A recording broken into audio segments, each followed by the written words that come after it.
আসসালামু আলাইকুম everyone, welcome to my channel Shiuli's kitchen. সবাই কেমন আছেন? আশা করছি সবাই অনেক ভালো আছেন। আজকে আমি আপনাদের সাথে কোনো রকম আগার জেলুটিন চায়না গ্রাস ছাড়াই ভীষণ মজার ম্যাঙ্গো পুডিং রেসিপি শেয়ার করব। ঘরে থাকা অল্প কিছু উপকরণে তৈরি করে নেওয়া যাবে এই ম্যাঙ্গো পুডিং। অনেক টেস্টি আর অনেক ইজি একটা ডেজার্ট। আপনারা অবশ্যই বাসায় ট্রাই করে দেখবেন। আশা করছি আমার আজকের রেসিপি আপনাদের সবার কাছে অনেক ভালো লাগবে। আর ভালো লাগলে আমার চ্যানেলটিকে সাবস্ক্রাইব করবেন আর বেল বাটনটিকে অন করে রাখবেন, যাতে করে আমার পরবর্তী ভিডিও নোটিফিকেশান সবার আগে দেখতে পারেন। তাহলে চলুন চলে যাচ্ছি ভিডিও তৈরির মূল প্রস্তুতিতে। ম্যাঙ্গো পুডিং তৈরি করার জন্য আজকে আমি এখানে 3টি পাকা আম নিয়ে নিয়েছি। আমি এখন আমগুলোর খোসা ছাড়িয়ে নিব।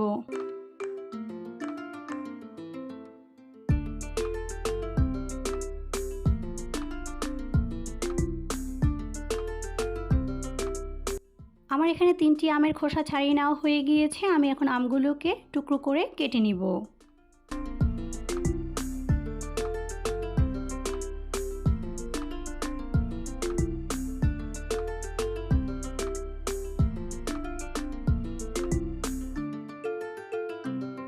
আমার এখানে সবগুলো আম টুকরো করে কেটে নেওয়া হয়ে গিয়েছে। আমি এখন আমগুলোকে একটি ব্লেন্ডারের জগে ট্রান্সফার করে নিচ্ছি। এখন আমি আমের সাথে দিয়ে দিচ্ছি 1/3 কাপ পরিমাণ চিনি। তবে মিষ্টিটা আপনারা আপনাদের স্বাদ অনুযায়ী বাড়িয়ে অথবা কমিয়ে দিতে পারবেন। এরপর আমি এখানে দিয়ে দিচ্ছি 1 চিমটি পরিমাণ লবণ। আপনারা চাইলে এখানে লবণটা স্কিপ করতে পারেন, তবে মিষ্টি খাবারে লবণ দিলে এর স্বাদ বহুগুণ বেড়ে যায়। আমি এখন এর মধ্যে দিয়ে দিচ্ছি 1.5 কাপ পরিমাণ তরল দুধ। আমি এখানে 2 কাপ পরিমাণ তরল দুধকে জাল করে 1.5 কাপ পরিমাণ করে নিয়েছি। আমি এখানে দুধটাকে জাল করে ঠান্ডা করে নিয়েছি। আপনারা চাইলে তরল দুধের পরিবর্তে এখানে গুঁড়া দুধটাও ব্যবহার করতে পারেন।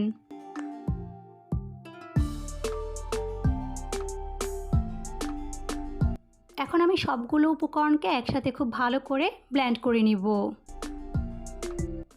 আমার এখানে আম, দুধ ও চিনিটা খুব ভালো করে ব্লেন্ড করে নেওয়া হয়ে গিয়েছে। আমি এখন এটাকে একটা পাতিলে ট্রান্সফার করে দিচ্ছি।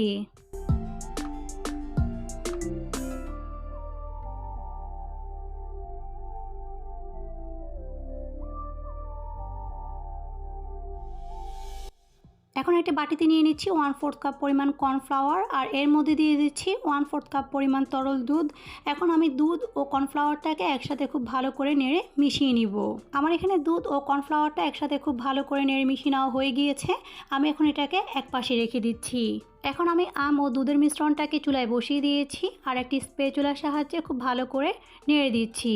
এটাকে অনবরত নাড়তে থাকবেন, তা না হলে দেখা যাবে নিচে থেকে লেগে যাবে।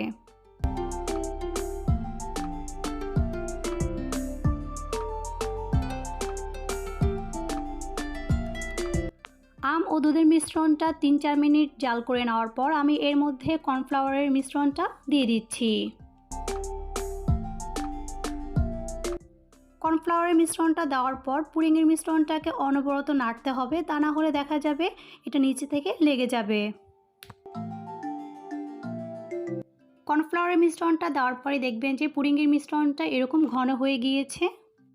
কর্নফ্লাওয়ারের মিশ্রণটা দেওয়ার পর আমি পুডিংয়ের মিশ্রণটাকে একদম জাল করে ঘন করে নিব।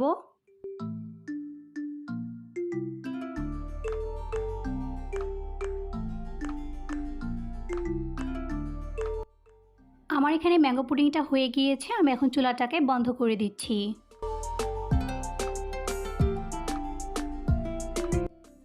আজকের এই ম্যাঙ্গো পুডিংটা সেট করার জন্য আমি এখানে 2টা বাটি নিয়ে নিয়েছি। আপনারা যে কোনো মোল্ডে বা যে কোনো পাত্রে এই পুডিংটাকে সেট করতে পারেন। আর পুডিংটাকে আনমোল্ড করার জন্য আমি এখন এখানে সামান্য পরিমাণ তেল ব্রাশ করে নিচ্ছি। এতে করে যখন পুডিংটা আমরা বের করব তখন পুডিংটা খুব সহজেই বাটি থেকে উঠে আসবে। আমার এখানে 2টি বাটিতেই তেল ব্রাশ করে নেওয়া হয়ে গিয়েছে। আমি এখন এই বাটিগুলোর মধ্যে পুডিংয়ের মিশ্রণটাকে ঢেলে দিচ্ছি। ঢালার সুবিধার জন্য আমি এখানে একটি জগে পুডিংয়ের মিশ্রণটাকে ট্রান্সফার করে নিয়েছি।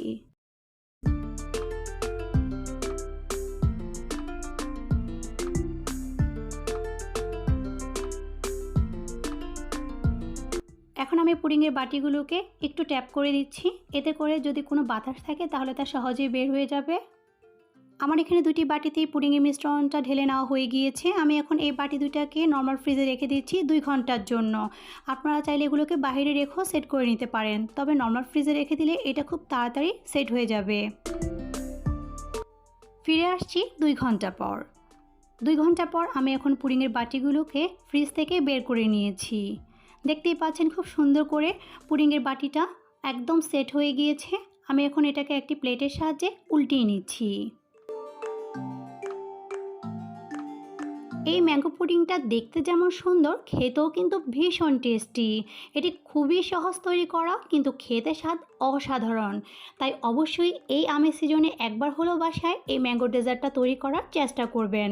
আশা করছি আপনাদের সবার কাছে এই ডেজার্টটা অনেক ভালো লাগবে। পরিবেশন করে দিচ্ছি কোনো রকম আগার আগার জেলাটিন বা চায়না গ্রাস ছাড়াই ঘরে থাকা অল্প কিছু উপকরণে ভীষণ মজার ম্যাঙ্গো পুডিং। আমার কাছে তো এই ম্যাঙ্গো পুডিংটা অনেক বেশি ভালো লেগেছে। আপনাদের কাছে এই ম্যাঙ্গো পুডিং রেসিপিটা কেমন লেগেছে তা অবশ্যই আমাকে কমেন্ট বক্সে জানাতে ভুলবেন না। আর আমার রেসিপিটা ভালো লেগে থাকলে অবশ্যই ভিডিওটিতে একটি লাইক দিবেন, শেয়ার করবেন আর আমার চ্যানেলটিকে সাবস্ক্রাইব করে বেল বাটনটিকে অন করে দিবেন এরকম আরও অনেক সহজ ও মজার রেসিপি দেখার জন্য। আজকে তাহলে এখানেই বিদায় নিচ্ছি। দেখা হবে আবার নতুন এক রেসিপিতে। সবাই ভালো থাকবেন, সুস্থ থাকবেন আর শিউলিস কিচেনের সাথেই থাকবেন। আল্লাহ হাফেজ।